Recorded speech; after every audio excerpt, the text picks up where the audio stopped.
sou Regina Celes, quero conversar um pouquinho com vocês a respeito de tudo que estamos passando. Sou aqui da Casa da Rocha Tatuapé, para aqueles que não me conhecem. Então, gostaria de conversar com vocês a respeito desse processo todo de isolamento social, essa pandemia que nos acometeu de repente e pegou todo mundo de surpresa, né? E por que está sendo tão difícil? Uma leitura que eu faço é que o ser humano, ele, apesar da gente reclamar muito, né? As pessoas reclamam da rotina, da correria, mas de uma certa forma tem um lado bom dessa história, porque no dia anterior, por exemplo, você faz a sua programação para o dia seguinte. Então você faz lá a sua lista de compromissos, de coisas que você tem para resolver, e no dia seguinte você vai ticando, vendo o que dá para fazer, o que não dá, o que vai ser a prioridade, né, naquele dia.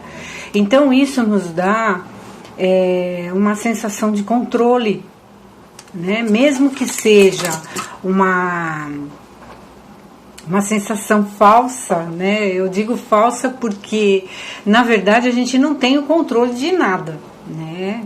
A única pessoa que tem o controle de todas as coisas é Deus. Então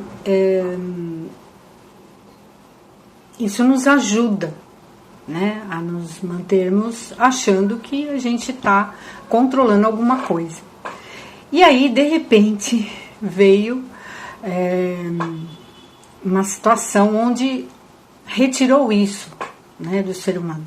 Apesar de algumas pessoas estarem trabalhando home office, outras pessoas têm que sair para trabalhar porque estão na linha de frente, mas aquela rotina anterior ela foi perdida, totalmente perdida, né? Então isso, na verdade, é ruim, é uma perda muito significativa, né?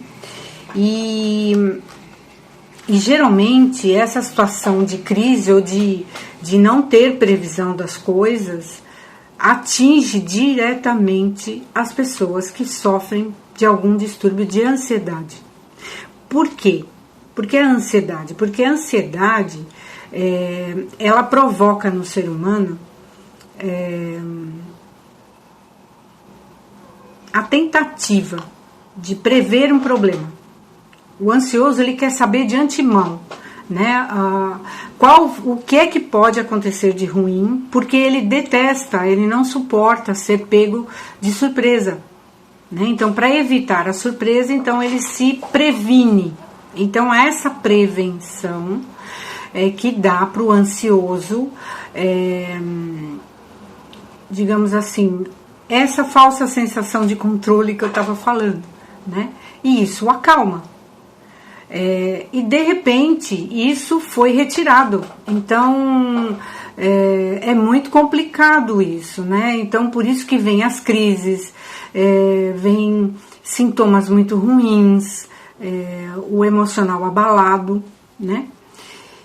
E quem sofre também de depressão é muito complicado. Por quê? Porque está se falando de enfermidade o tempo todo, né? Falando do Covid-19, do número de contaminados, do número de mortes, enfim. Então, traz um cenário muito negativo.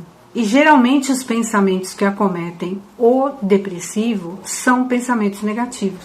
Por isso até a gente orienta que as pessoas, até em geral, né, evitarem assistir esses telejornais, esse volume de notícias negativas, principalmente perto do horário de dormir, porque isso afeta o sono, né, negativamente. Então, essa questão da ansiedade, da depressão que eu estou focando agora, nem vou focar em outras questões, né, porque senão fica tudo muito amplo, mas essa capacidade de prever as coisas foi retirado. e isso realmente abala o emocional de algumas pessoas. E aí, falando no emocional, o que eu queria chamar a atenção de vocês é para 2 fatores, né? Como é que a gente se prepara para uma crise? Bom, geralmente a gente não se prepara para uma crise durante a crise. Geralmente a gente se prepara antes, né? A palavra mesmo fala, uma preparação, então é alguma coisa prévia. E o que está acontecendo no momento, né? Essa pandemia pegou a maioria dos brasileiros despreparados em 2 fatores. Tanto no financeiro, porque a maioria dos brasileiros não guarda dinheiro, não tem dinheiro guardado, não tem um lastro, uma reserva. E eu soube de muitos casos, a pessoa tinha acabado de investir a reserva que tinha no próprio trabalho, né? Então, quer dizer, não tem como controlar isso. E, ao mesmo tempo, o investimento no emocional.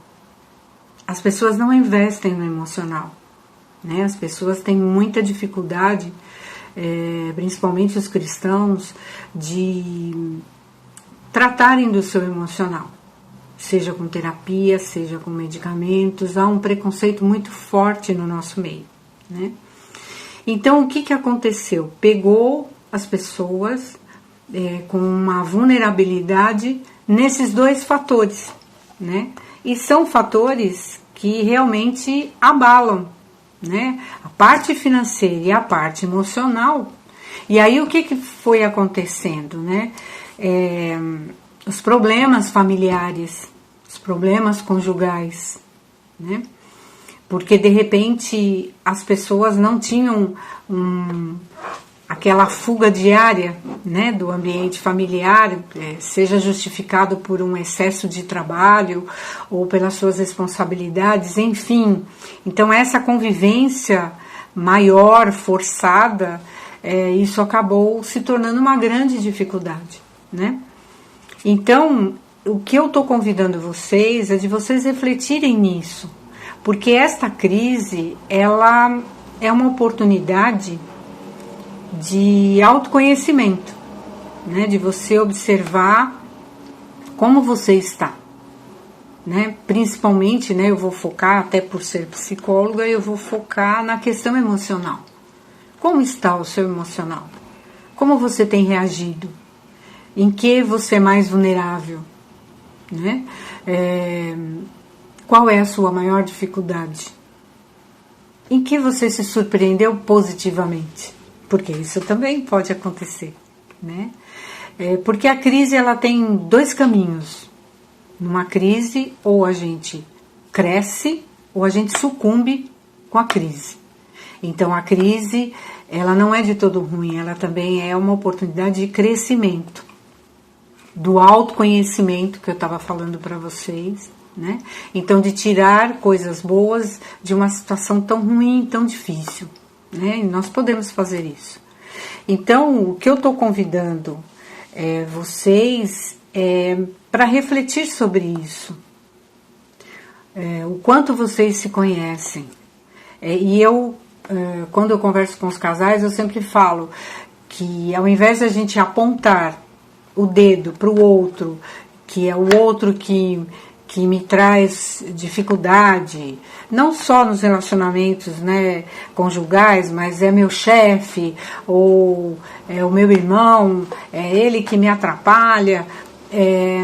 Na verdade, enquanto a gente tiver o indicador voltado para o outro, nós perdemos a possibilidade de nós voltarmos a observação para nós mesmos, porque nós temos capacidade de mudar as nossas dificuldades, de crescer, mas nós não podemos mudar o outro. Então não adianta a gente focar no outro ou justificar sempre uma dificuldade por conta do outro, né? Porque o outro a gente não tem como mudar, mas a nós mesmos sim, né? Então, um momento de crise, ele é sempre uma oportunidade de aprendizagem e crescimento, sempre. Seja uma crise financeira, emocional, profissional, uma crise na fé, né? Então é uma possibilidade de um crescimento, de você dar um final melhor, diferente daquele que você estava tendo.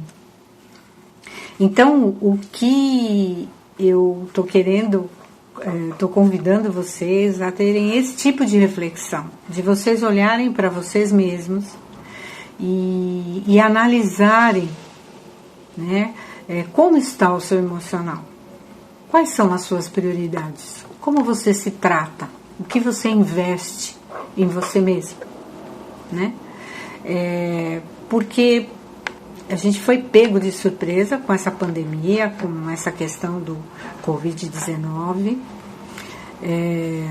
Tudo isso pode se resolver daqui a alguns meses, espero que não muitos, mas de repente pode vir uma outra, a gente não sabe, né? E aí? Vamos ser pegos de surpresa de novo, despreparados, né? Irritados, frustrados, porque a nossa vida mudou muito e a gente não quer saber de mudança, né? Eu acho que não dá mais para reagir dessa forma. Então, nós precisamos ter um outro encaminhamento, né, nas nossas questões. Porque se a gente amadurece, se a gente melhora conosco mesmo, né, investindo em nós mesmos, nós estaremos ajudando todos os nossos relacionamentos. As pessoas que convivem conosco ficarão mais satisfeitas, mais felizes, mais tranquilas, né? Então, eu acho que vale a pena esse investimento, vale a pena essa reflexão, né? Eu acho que vale a pena, né, você se analisar, né? É necessário, nós precisamos. E nós precisamos sempre, cada vez mais, de análises mais maduras, né? Então, de refletirmos o que nos incomodou nessa pandemia, nesse período de isolamento social, o que eu deixei de valorizar e hoje eu valorizo, né? O que eu deixei passar e agora eu não quero mais deixar passar, né? Então, eu acho que são todas essas questões que esse momento nos proporciona, né? E tem muitos outros pontos, né? Mas eu gostaria que vocês se colocassem perguntas, ou o que você não concorda, ou se você vê alguma coisa de uma maneira diferente. Essa interação é muito legal, inclusive administrar a questão, né, dessa tecnologia toda, eu acho que foi um grande ganho para todos, né? E eu digo isso até por experiência pessoal. Eu não sou da tecnologia, né? Eu sou da geração antiga, eu sou de caneta e papel, né? Lápis e papel, né? Então, são superações que a gente precisa ir de encontro, né? Eu acho que o momento pede, estamos num momento de vida, de mundo, né, que exige de nós algumas mudanças, algumas superações. Então vamos a elas, né? Eu acho que tudo isso é benéfico e, como eu já disse algumas vezes, é crescimento. E é isso que a gente precisa buscar, né? Então, a gente vai voltar a conversar e aí eu gostaria que vocês, se vocês tiverem alguma pergunta, alguma colocação, podem fazer. E aí a gente vai trocando algumas ideias, tá bom? Então, é isso. Obrigada. Até a próxima vez.